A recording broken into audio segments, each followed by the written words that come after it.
I was just talking about this with some of the guys, and I just heard that tomorrow's daylight savings time. Did you guys know this? I had no idea. Is it Sunday? Okay. See, they don't tell you. They have no idea. They keep it from you, and then they spring it on you. They don't say, oh, it's time to change the clocks. You gotta go home. Change the clocks. Don't forget to change the clocks. You're like, oh, wait, now? I gotta do it now? No, at midnight. Oh, at midnight. Okay. A lot of people hate it, and I understand that. A lot of people want to get rid of it. But I like it. I think it's kind of fun. I think it's kind of exciting. I mean, Jesus, I just changed my whole night. I mean, my whole weekend's changed. I mean, it's like, what do we do? Do we turn it back? Do we turn it forward? Is it a leap year? I don't know. It's like, and then for like months we just wander around the house. Oh, honey, every clock is wrong. Honey, is this the right time? Is this the right time? Because I gotta go. Is that right? We don't know. Nobody knows. The only clock in our house that's right is the microwave. And it's always Hot Pocket time.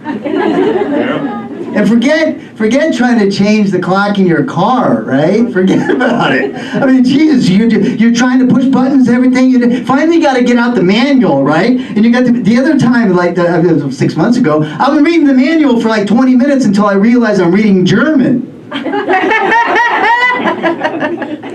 Then you got to call like customer service. Forget about it. They're like, well, you got to get the serial numbers. I'm looking around there. Finally, I'm like, fuck it. I'll wait for 6 months. It's going to take 6 months to figure it out. So that happened.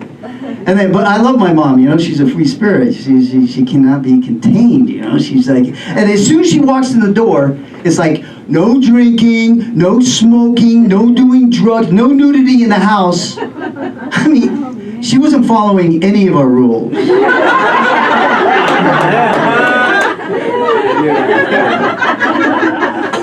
But I was gonna say, is there anybody from the DEA here tonight?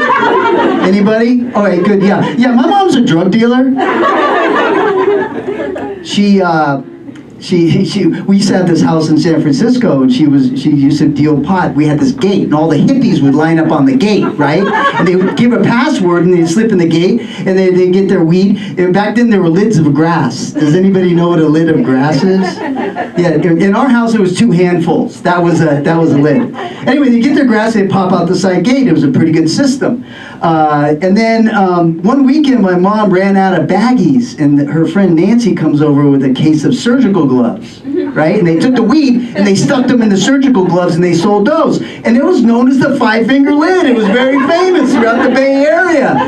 Give me 5, high 5. That's where that shit came from. In fact, that was the password at the gate. Give me 5, high 5. My mom is a trip, man. Legendary. And then so she ran out of the surgical gloves, and then Nancy comes over with a case of condoms, and they took the grass and they stuffed them in the condoms, right? And they sold those, and that was known as the 5-inch dick lid. And then I don't know, it didn't really go over as well, and I never understood that because. Well, I mean, you can smoke the bejesus out of yourself, and then you can practice safe sex. It was a win-win, really.